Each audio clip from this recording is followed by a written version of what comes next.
नमस्कार बच्चों, मैं आरती आप सबका आरती एजुकेशन वर्ल्ड में स्वागत करती हूँ। बच्चों, आज की इस वीडियो में हम आपकी कक्षा 9 की विषय हिंदी की कार्यपत्रक नंबर 5 पढ़ेंगे, जिसकी तिथि है 16 अप्रैल 2021। प्यारे बच्चों, जो आज की आपकी वर्कशीट है, वैसे तो ये व्याकरण की वर्कशीट है, लेकिन इसमें जो आपने पाठ पढ़ा, हमने पिछली वर्कशीट्स में दो बैलों की कथा, तो उसी से आज हमें ये व्याकरण की एक्सरसाइज सोल्व करनी है, हल करनी है।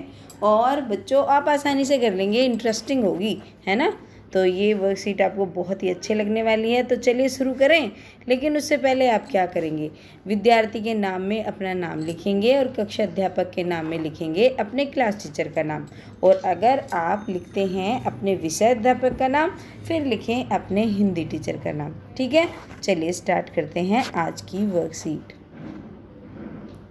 बस इतना ही काफ़ी है, फिर मैं भी जोर लगाता हूँ। ही और भी वाक्य में किसी बात पर जोर देने का काम कर रहे हैं। अब देखिए, आप पढ़ के अब दोबारा पढ़ के देखिए। पहले पढ़ा तो आपको समझ नहीं आया होगा, लेकिन अब देखिए, जो ही और भी जब भी हम वाक्य में लगाते हैं, यानी कि उस चीज़ पर जोर दे रहे हैं। बस इतना ही, मतलब बस इतना ही देना, ज़्यादा मत देना।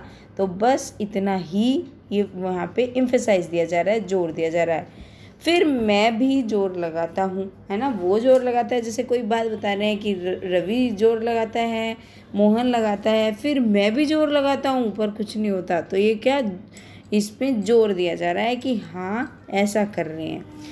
ऐसे शब्दों को बोलते हैं निपात। समझ रहे हो, जो ही और भी शब्द लगते हैं किसी वाक्य में और वो किसी चीज़ पर एम्फसाइज करते हैं, जोर देते हैं, उसको निपात कहते हैं। दो बैलों की कथा पाठ में से 5 ऐसे वाक्य छांटिए जिनमें निपात का प्रयोग हुआ है। तो बच्चों, आप आशा करती हूँ कि आपके सबके पास बुक होगी और उसमें से आप छांट कर लिख लेंगे। चलिए, आप लोगों की मदद के लिए मैंने भी यहाँ पे 5 वाक्य लिख दिए हैं, आप इनमें से देख लीजिए। ये देखिए यहाँ पे पहला वाक्य, छाया भी ना दिखाई देगी। अब देखिए यहाँ पे किस चीज़ का, ये निपात का प्रयोग हुआ है। छोटा भाई और भी है, ठीक है, तो ये भी निपात है। उससे कम ही गधा है ना। जोर दिया जा रहा है इस चीज़ पे कि वो गधा तो है, पर उससे कम ही है ना। ज़्यादा से ज़्यादा बोझ, तो ये हो गया।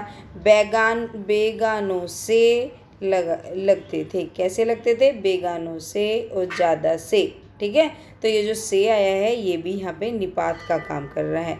कैसे लगते हैं, बेगानों से, ये जोर दिया जाके। बेगाने लगते हैं भी तो बोल सकते थे, ज़्यादा बोझ भी बोल सकते हैं, लेकिन ज़्यादा से ज़्यादा, तो ये एम्फेसाइज दिया जा रहा है, इस पे जोर दिया जा रहा है ना।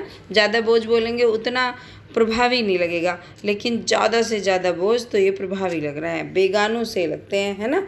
तो ये हो गए आपके निपात के, जो आपके दो बैलों की कथा में आए हुए 5 वाक्य हैं। तो ये लिख देंगे आप इस प्रश्न के उत्तर में, या फिर अपनी पाठ्य पुस्तक लेके बैठिए, उसमें से और ऐसे वाक्य ढूंढिए जहाँ पे भी, ही या फिर से जोर देने के लिए, प्रभावी बनाने के लिए वाक्य में प्रयोग हुआ है। ठीक है, तो ये हो गए हमारे वाक्य में प्रयोग दो बैलों की कथा से। अब आगे बढ़ते हैं।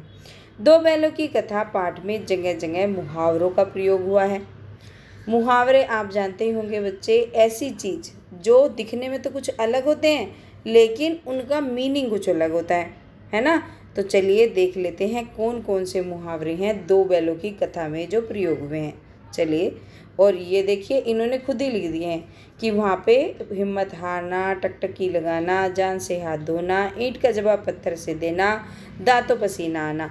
ये जो मुहावरे हैं आपके दो बैलों की कथा में प्रयोग हुए हैं, लेकिन हमें दो बैलों की कथा से नहीं लिखना, हमें अपने अनुसार इनका वाक्य में प्रयोग करना है। ठीक है, तो चलिए देखते हैं। सबसे पहले देखते हैं हिम्मत हारना। हिम्मत हारना को हम वाक्य में प्रयोग कैसे करेंगे। रोहित ने गणित की परीक्षा में बीमार होकर भी हिम्मत नहीं हारी। ये नहीं कि मैं तो बीमार हो गया, मैं कैसे नंबर लाऊंगा, है ना, तो उसने हिम्मत नहीं आ रही, उसने फिर भी प्रयास किया, है ना। तो ये होता है हिम्मत हारना, यानी कि साहस खो देना। तो इसका वाक्य में आप इस तरीके से प्रयोग कर सकते हैं। ठीक है बच्चों, चलिए अब आ जाते हैं दूसरे मुहावरे पर। और ये मुहावरा क्या है, टकटकी लगाना। तो मोहिनी टकटकी लगाए खोई सी उसकी तरफ ताकती रही, है ना। तो मोहिनी मतलब जैसे कहीं पे कोई है और उसको देख रही है, तो वो टकटकी लगा के, टकटकी लगाना होता है बच्चों कि एक टक किसी को देखना, है ना, एक टक किसी को, या घूरना भी आप बोल सकते हैं। तो इसका आंसर आप किस तरीके से लिखेंगे, मोहिनी टकटकी लगाए खोई सी उसकी तरफ देखती रही। ठीक है, चलिए अब चलते हैं तीसरे पर। तीसरा मुहावरा है जान से हाथ धोना। तो इसको कैसे करेंगे, अमरनाथ यात्रा पर पत्थर खिसकने से कई यात्री जान से हाथ धो बैठे। मतलब अमरनाथ पर यात्रा करने गए थे और वहाँ पे चट्टानें खिसक गई, तो जब वो पत्थर खिसके तो कई यात्री जान से हाथ धो बैठे, यानी कि मर गए। जान से हाथ धोने का मतलब होता है मरना। तो ठीक है, ये इसका आप इस तरीके से वाक्य में प्रयोग कर सकते हैं।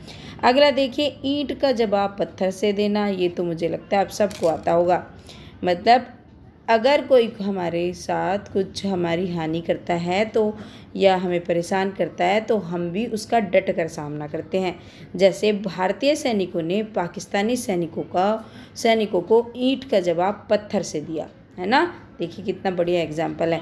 तो चलिए, ये हो गया हमारा ईंट का जवाब पत्थर से देना। अब आ जाते हैं अगले, दांतों पसीना आना। तो दांतों पसीना आना मतलब बहुत मुश्किल से कोई कार्य करना। तो इसको कैसे वाक्य में प्रयोग करेंगे, क्रिकेट, ये बच्चों में तो समझाने के लिए आपको इनका मतलब बता रही हूँ, वरना आपको करना तो केवल वाक्य में प्रयोग है। ठीक है, क्रिकेट के मैदान में से कुत्तों को बाहर खदेड़ने में माली के दांतों पसीना आ गया।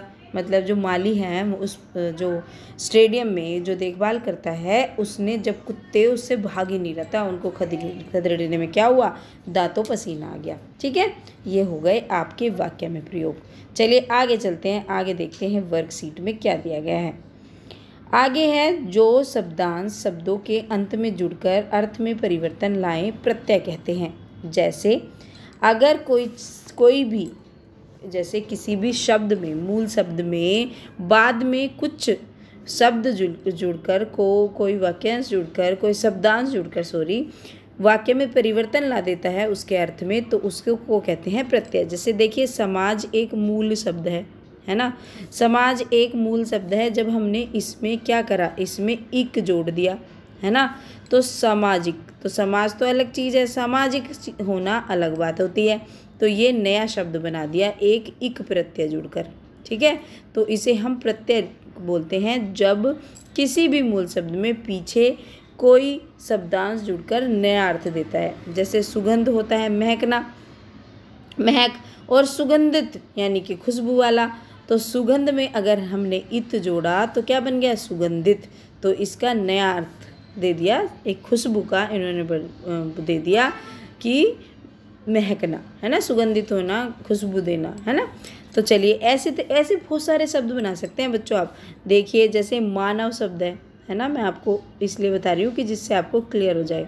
मानव शब्द है, अगर हम इसमें पीछे जुड़ता है, ये याद रखना, उपसर्ग शुरू में जुड़ता है और प्रत्यय बाद में। अगर हम इसमें ता जोड़ देंगे तो क्या बन जाएगा, ये जल्दी बताइए। चलिए, हाँ, जो बच्चे मानवता बता रहे हैं बिल्कुल ठीक बता रहे हैं। तो ये बन जाएगा मानवता।